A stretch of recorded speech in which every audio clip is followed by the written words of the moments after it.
The moons of 7 were ugly. Cole had seen a lot of ugly places in his 42 years of life, but these dead rocks covered in black volcanic ash were special. Nothing lived here. Nothing grew.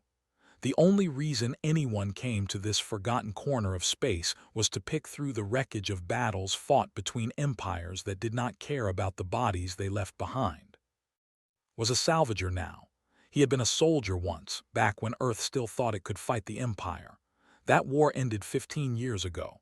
Humanity lost, but they lost in a way that made them respect them. Humans were small, weak, and died easily, but they never surrendered. They never stopped fighting. They decided it was better to absorb humanity into their empire than to keep losing soldiers to a species too stubborn to know when it was beaten. So now lived on the edges of space, alone on his small ship, digging through crashed vessels for parts he could sell. It was not a glorious life, but it was quiet, and after 20 years of war, liked quiet. His scanner beeped. A distress signal, very weak, coming from a crater 3 kilometers north. Almost ignored it. Distress signals out here were usually traps set by pirates or ghosts from ships whose crews had died days ago. But something made him turn his vehicle toward the signal anyway. Maybe it was old habit. Maybe it was the part of him that still remembered what it meant to be a soldier. The crashed ship was half buried in ash. It was design, elegant and expensive, the kind of vessel that carried diplomats or nobility. Smoke still rose from its engines. The crash was recent, maybe only a few hours old. Approached carefully, his old military rifle in his hands.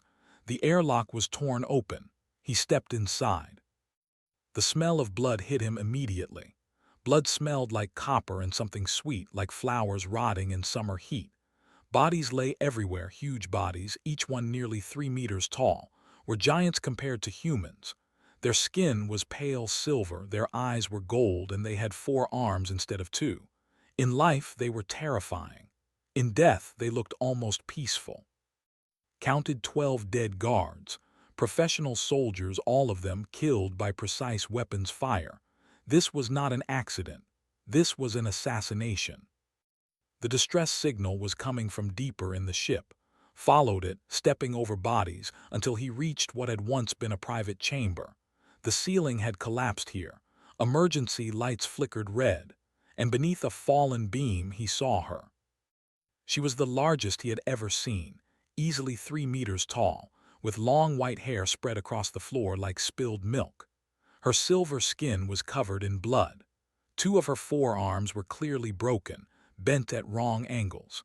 A metal beam pinned her chest to the floor, and she was breathing in shallow, wet gasps that told her lungs were filling with blood. She was dying. Should have walked away. He did not know this woman. He owed her nothing. They had killed thousands of his friends in the war. They looked down on humans like they were clever pets, useful but never equal. But had never been good at walking away from dying people. He set down his rifle and got to work. The beam was too heavy to lift, so he used cutting tools from his ship to slice through it piece by piece. It took 2 hours. The woman woke up once during the process, her golden eyes focusing on his face with confusion. Her mouth moved, but no words came out. Then she passed out again. When the beam was finally clear, had to figure out how to move her. She weighed at least 300 kilograms. He built a sled from metal panels, rolled her onto it with every bit of strength he had, and began to drag her toward his ship. 3 more hours. His muscles screamed. His back felt like it was breaking. But he kept pulling, 1 step at a time, through the ash and the cold and the endless gray landscape of this dead moon. When he finally got her into his ship's small medical bay, he realized he had a new problem. His medical supplies were designed for humans, not. Their biology was similar enough that some things would work, but he had to guess at dosages, at techniques, at everything. Cleaned her wounds. He set her broken arms as best he could, using metal rods from his spare parts as splints. He gave her painkillers at what he hoped was the right dose. He sealed the cuts on her chest and stomach with medical glue designed for human skin, but which seemed to stick to hers well enough. She stopped gasping. Her breathing became deeper, steadier. She was not going to die, not today. Sat down on the floor of his ship, exhausted beyond words. He looked at the giant alien woman unconscious on his medical table and wondered what he had gotten himself into. He did not know her name. He did not know why she was important enough to assassinate. He did not know who had sent the killers or whether they would come looking for survivors. He knew only that she had been dying, and now she was not. That would have to be enough. Started his engines and began the flight toward the nearest outpost. He would drop her off, report what he had found, and go back to his quiet life of salvage and solitude. Simple. He was halfway through the atmosphere when his sensors screamed a warning. Ships, dozens of them, a full battle fleet dropping out of hyperspace directly above him, their weapons hot and their targeting systems locked onto his tiny vessel. A voice came through his communicator, cold and sharp, and speaking the language that barely understood. Human vessel, cut your engines and prepare to be boarded. Any resistance will result in immediate destruction. Looked at the unconscious woman on his table, then at the wall of warships surrounding him. Well, he said to no one, this is going to be interesting. He cut his engines and waited for the giants to come aboard. The soldiers who boarded his ship were enormous, had fought during the war, but he had forgotten just how large they were up close. Each one had to bend nearly in half to fit through his doorways. Their silver faces showed no emotion as they scanned his ship with their weapons raised. When they found the unconscious woman in his medical bay, everything changed. The soldiers froze. One of them made a sound that had never heard from before, something between a gasp and a prayer. Then they were all speaking at once, fast and urgent, in words could not follow. One soldier grabbed him by the arm and dragged him out of his own ship and onto the boarding vessel. Did not resist. There was no point in resisting creatures who could tear him apart with their bare hands. They took him to the flagship, a warship so large that his entire salvage vessel could fit inside its smallest cargo bay. The corridors were built for giants. Felt like a child walking through a world designed for adults, his head barely reaching the waist of the soldiers escorting him. No one spoke to him. They just kept moving deeper and deeper into the massive ship until they reached a set of doors covered in gold and precious stones. The doors opened and was pushed inside. The room was a throne room. There was no other word for it. The ceiling was so high that could barely see it. Banners hung from the walls, showing symbols he did not recognize. And at the far end, on a throne carved from black stone, sat the largest had ever seen. Emperor. Knew the name. Everyone in the galaxy knew the name. Had ruled the empire for over 300 years. He had conquered 100 worlds. He had crushed the human resistance and absorbed Earth into his domain. He was old and terrible and powerful beyond imagination. And right now, he was staring with golden eyes that held no warmth at all. "You are the human who found my daughter," the Emperor said. His voice was deep and slow, like stones grinding together. "Blinked daughter." "The woman on my ship," he said carefully. "She is your daughter." The Emperor replied, "First princess of the Empire, heir to my throne. She was traveling in secret when assassins attacked her vessel. Her entire guard was killed. She should be dead." Said nothing. He was beginning to understand how much trouble he was in. "But she is not dead," the Emperor continued, "because you saved her. A human salvager with a tiny ship and no reason to help found my daughter dying in the wreckage and spent hours dragging her to safety. My doctors tell me that if you had arrived even 30 minutes later, she would have bled to death." Still said nothing. He was not sure what the Emperor wanted from him. Thanks, an explanation, a confession. "I wish to know why," said. "Why did you save her? You could have taken her jewelry and left her to die. You could have ransomed her to her enemies. You could have simply walked away. Why did you risk yourself for a—" Thought about the question for a long moment. She was dying, he finally said. I was there, that is all. The emperor stared at him, stared back. He was too tired to be afraid. A door opened on the side of the throne room and turned to see the woman from his ship walking toward them. She moved slowly, her broken arms now in proper medical casts, but she moved with the grace of royalty. She was wearing robes of white and gold, and her long white hair had been cleaned and brushed until it shone like snow in sunlight. She was, realized, very beautiful, in the terrifying way that a mountain or a storm is beautiful. Stopped beside her father and looked down at. They had never spoken while she was conscious. She had only seen his face for a brief moment before passing out from pain and blood loss. "You are smaller than I expected," she said. Almost laughed. "Most humans are." "You saved my life," she continued.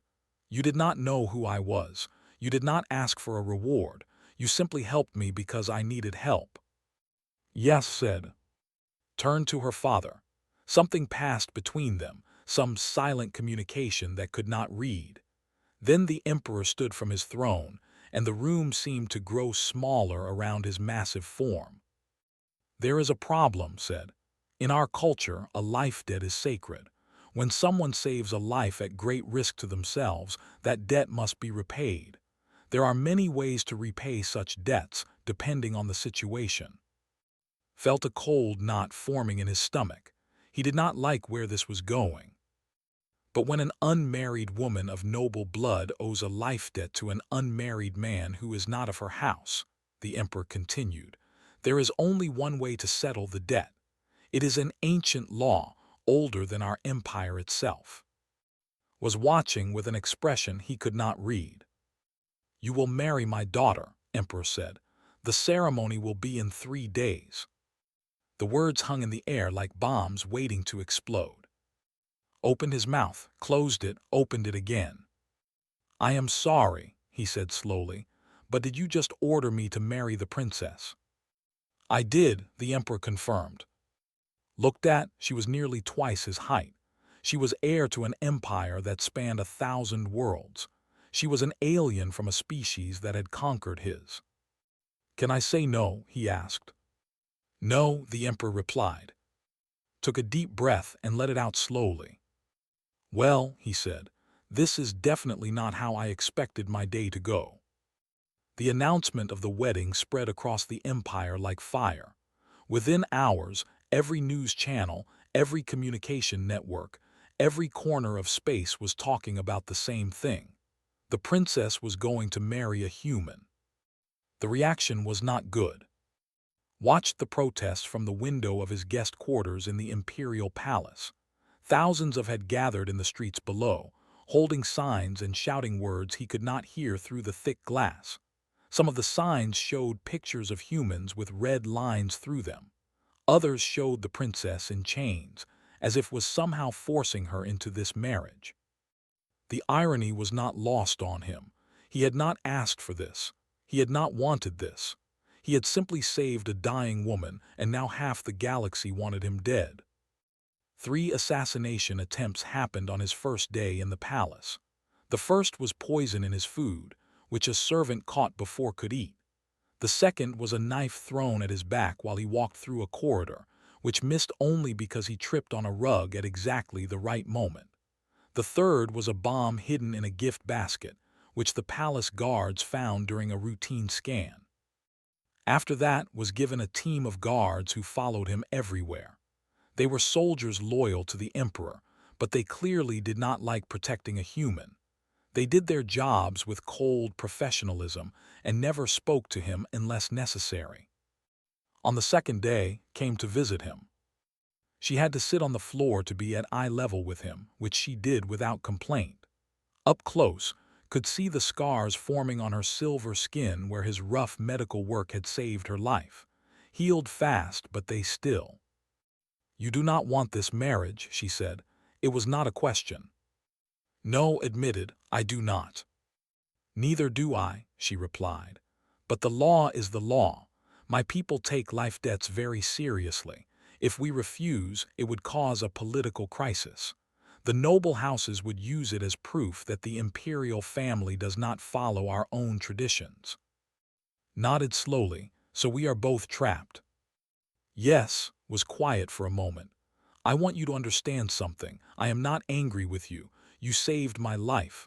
Whatever happens next, I will always remember that. Something in her voice made look at her more carefully. She was not what he expected. He had assumed that a princess raised in luxury would be cold and arrogant, looking down on humans the way most did. But there was warmth in her golden eyes and genuine gratitude in her words. "Can I ask you something?" said. "You may. Why were you traveling in secret? Why would assassins target you?" His expression darkened. She looked around the room as if checking for spies, then leaned closer to him. "For the past year, I have been investigating a conspiracy," she said quietly. "There are nobles in my father's court who believe that humanity should be removed from the empire. They see your species as a contamination, a weakness that must be eliminated. They want to start a new war against your colonies, destroy your worlds, and enslave anyone who survives." Felt cold, that is genocide. "Yes," agreed. "And I have proof that these nobles are planning to overthrow my father. They want to put someone on the throne who will carry out their plans. The assassins who attacked my ship were sent by someone in the palace, someone close to the imperial family." "Do you know who?" Shook her head. "Not yet, but I am close to finding out. That is why they tried to kill me. They knew I was getting close to the truth." Sat in silence for a long moment, processing this information. He had thought he was just a salvager who got caught up in royal politics. Now he realized he was in the middle of something much bigger, a conspiracy to commit genocide against humanity, a plot to overthrow an emperor, and somehow, his wedding to the princess was at the center of it all. "The wedding," he said slowly, "it is not just about tradition, is it? It is about politics." Smiled and for the first time, saw respect in her expression. "You are smarter than most humans I have met," she said. "Yes, if our wedding succeeds, it sends a message to the empire. It shows that humans can be united. It undermines everything the conspirators believe. That is why they are so desperate to stop it. And if they kill me before the ceremony, then the marriage never happens. The life debt remains unsettled, and the conspirators can point to you as proof that humans are unworthy of joining bloodlines." Reached out and touched his shoulder with one of her massive hands. Her touch was surprisingly gentle. "I will not let them kill you, Cole. You saved my life. Now it is my turn to protect yours." Looked up at this giant alien princess, who was promising to defend him against an empire full of enemies. "I was just trying to help someone," he said. "I did not expect all of this." "Life rarely gives us what we expect," replied, "but sometimes it gives us what we need." That night lay awake in his too-large bed, staring at a too-high ceiling, thinking about conspiracies and assassinations and a wedding he never wanted. He was a soldier, not a politician. He did not know how to navigate the dangerous waters of imperial courts. But he knew how to fight. He knew how to survive. And he was beginning to realize that the next 3 days were going to be a battle unlike any he had ever faced before. Somewhere in this palace, a traitor was planning to kill him and overthrow an emperor. Intended to find them first. The night before the wedding, discovered the truth. He had spent 2 days quietly gathering information, talking to servants, listening at doorways, paying attention to the small details that most people ignored. Soldiers talked when they thought no one was listening. Guards complained about their commanders. And slowly, a picture began to form. The traitor was Lord Commander, the Emperor's own brother. Controlled the palace guard. He had access to every part of the imperial palace. He knew every security protocol, every patrol route, every weakness in the defense. And according to a terrified servant that had bribed with human chocolate, had been holding secret meetings with the noble houses that opposed humans for months. The wedding ceremony tomorrow was a trap, would use his control of the palace guard to stage a coup. He would kill the emperor, kill the princess, and kill. Then he would blame the deaths on human terrorists and use that as an excuse to launch his genocide. Had one night to stop him. He started by sending a secret message warning her about her uncle. Then he did something that no would expect. He reached out to the human community on Prime. There were about 10,000 humans living in the capital city, most of them workers and merchants who had settled here after the war. Among them were veterans like former soldiers who had never forgotten their training. Within hours, he had assembled a team of 23 humans who were willing to fight. They met in a basement beneath a human restaurant, surrounded by the smell of cooking food from Earth, looked at the men and women gathered around him. They were old and tired, but when he explained what was about to happen, their eyes lit up with the same fire that had kept humanity fighting during the war. "This is insane," said a woman named Sarah, who had served in the same unit as 20 years ago. "You want us to fight palace guards? They are twice our size." "3 times, actually," corrected.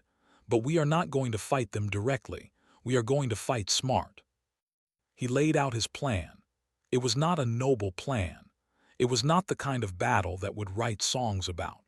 It was dirty and sneaky, and relied on every trick that humans had learned during years of guerrilla warfare against a superior enemy. They fought with honor. They faced their enemies head-on.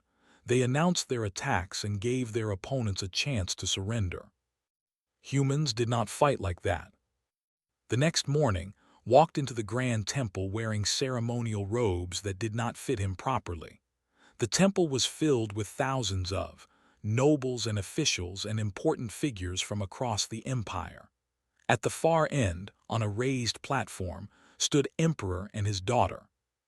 Was wearing armor made of white metal that gleamed like starlight. She looked like a warrior goddess from ancient legends. When she saw walking toward her, she gave him a small nod. She had received his message. She knew what was coming. Climbed the steps to stand beside her. The priest began speaking in the ancient tongue. Words that did not understand but had been told were about duty and honor and the bonds of marriage. Then Lord Commander made his move. The palace guards surrounding the temple suddenly turned their weapons on the emperor, stepped forward, his massive form blocking the exit, and raised his voice for everyone to hear. "Emperor, you are under arrest for crimes against the species. Your decision to pollute our sacred bloodline with human filth is an act of treason. You will be executed, along with your daughter and her pet human." The temple erupted into chaos. Nobles screamed and ran for the exits.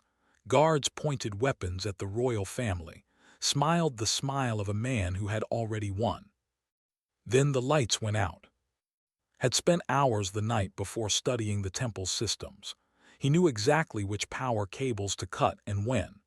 In the darkness, his team of human veterans moved like shadows, using night vision equipment that did not know they had. The battle was not fair. It was not honorable. It was brutal and fast and completely unexpected.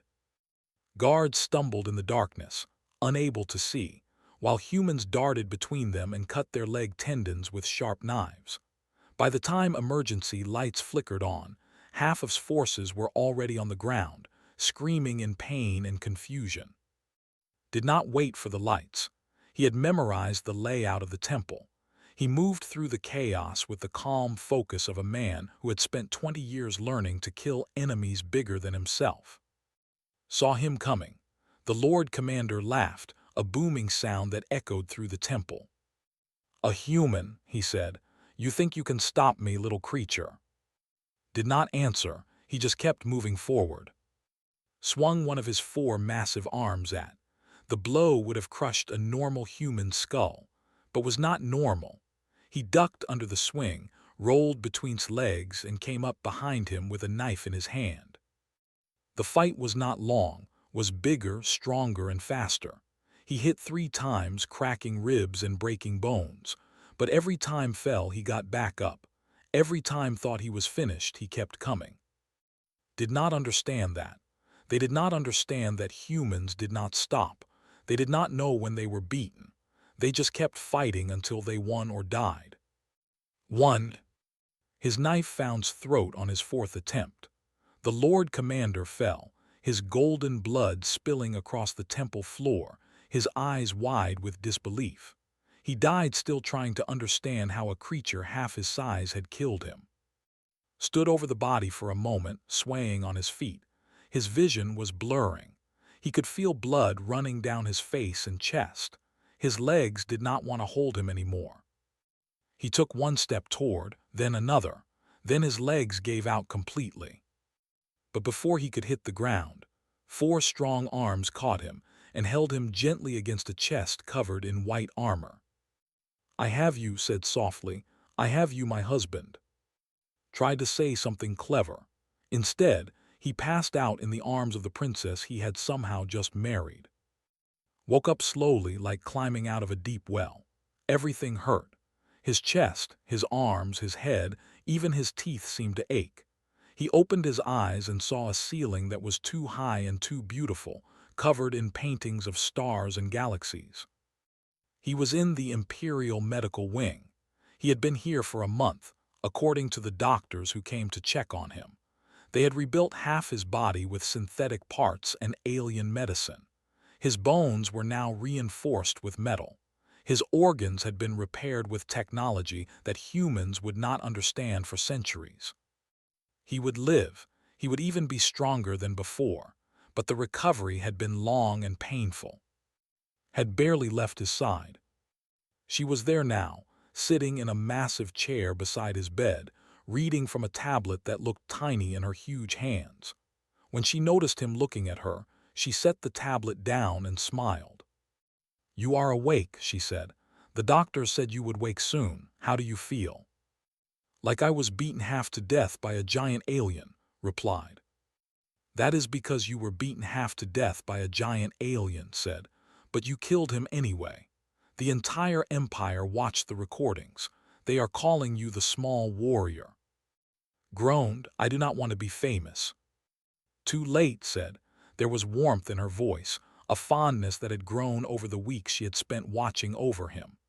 "You are the most famous human in the galaxy right now. The man who saved a princess and killed a traitor. The hero who stopped a genocide." Closed his eyes. He remembered the fight, the chaos, the feeling of his bones breaking. He remembered catching him before he fell. "We are married," he said. It was not a question. "We are," confirmed. The ceremony was completed before attacked.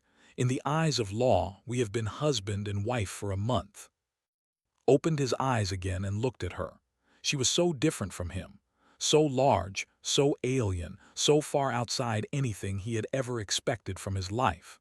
A month ago, he had been a lonely salvager picking through wreckage on dead moons. Now he was married to a princess. "This is strange," he said. "Yes," agreed, "but strange is not always bad." Over the next few weeks, as healed and grew stronger, they learned about each other. Visited him every day. She told him about her childhood, about the pressure of being heir to an empire, about the loneliness of being a princess that everyone wanted to use. Told her about Earth, about the war, about the friends he had lost, and the years he had spent wandering alone. They were different in almost every way, but somehow they understood each other. When was finally strong enough to leave the medical wing, they walked together through the palace gardens. Had to shorten her steps so he could keep up with her. He barely reached her waist when they walked side by side. "Your people still hate me," said, looking at the nobles who watched them from a distance with cold eyes. "Some of them," admitted, "but fewer than before. You saved my father. You killed his brother when that brother tried to destroy everything. Many who hated humans are now questioning their beliefs. That is not the same as accepting us." "No," agreed, "but it is a start." The changes happened slowly, but they happened. Human workers in the empire reported better treatment from their employers. Human colonies received more resources and protection. The noble houses that had supported were stripped of their power and wealth. and everywhere people told stories about the small warrior who refused to die. 3 months after the wedding, the proper ceremony was held. Not the bloody disaster in the temple, but a real celebration with music and food and guests from across the galaxy. Stood at the altar in robes that had been made to fit him properly this time. Walked down the aisle in armor of gold, her 4 arms decorated with flowers. The priest spoke the ancient words again. This time had learned what they meant. When it was his turn to speak, he surprised everyone by reciting traditional human wedding vows. Had asked him to teach her the words, and she spoke them back to him in her deep voice, her accent terrible but her meaning perfectly clear. The crowd cheered. Even the who still did not approve of humans could not deny that there was something powerful about watching a giant princess and a small human promising to love each other. 1 year later, Emperor announced his retirement. He was old, he said, too old to rule effectively. It was time for new blood to lead the empire into the future. The Imperial Council was asked to vote on his successor. The vote was held in the great throne room. Every noble house sent representatives. Every world in the empire watched the broadcast. And when the time came for to speak, he stood from his throne and looked at the crowd with ancient, tired eyes. I have seen the great lords of this empire tremble before shadows, he said. I have seen them plot and scheme and betray everything they claim to believe in. But I have also seen something else. I have seen a human crawl through fire to protect what matters. I have seen him refuse to die when any reasonable creature would have given up. I have seen him earn the respect of warriors who once thought his species was beneath them. He turned to look at and, standing together at the edge of the room. My daughter will rule, he declared, and her consort has earned his place beside her. The vote was unanimous. Later that night, stood on the balcony of the imperial palace, looking out over a city of giants. The buildings stretched toward the sky like mountains made of glass and metal. Ships flew between them like birds. Billions of lives moved beneath him, going about their business in an empire that now belonged in part to him. Came to stand beside him. She took his hand, her massive fingers gentle around his small ones. Any regrets? She asked. Thought about the question. He thought about his old life, salvaging wreckage on dead moons. He thought about the loneliness and the quiet and the years of simply existing without purpose. Then he thought about the woman beside him, the empire that was starting to change, the humans who now walked a little taller because one of their own had married a princess. I was just trying to help someone, he said. I did not expect all of this. That is the human way, replied. You never expect the consequences of your kindness. You just do what is right and let the universe sort out the rest. Laughed softly. That is one way to describe it. They stood together in silence, watching the city lights flicker like earthbound stars. Below them, an empire was slowly learning that size was not the only measure of strength, that humans, for all their smallness, had something inside them that could not be broken. Humans, said quietly, warmth and wonder in her voice. You never know when to quit. No, agreed, squeezing her hand. We really do not. And together, the princess and the salvager looked toward a future that neither of them had ever expected, but both of them were ready to face.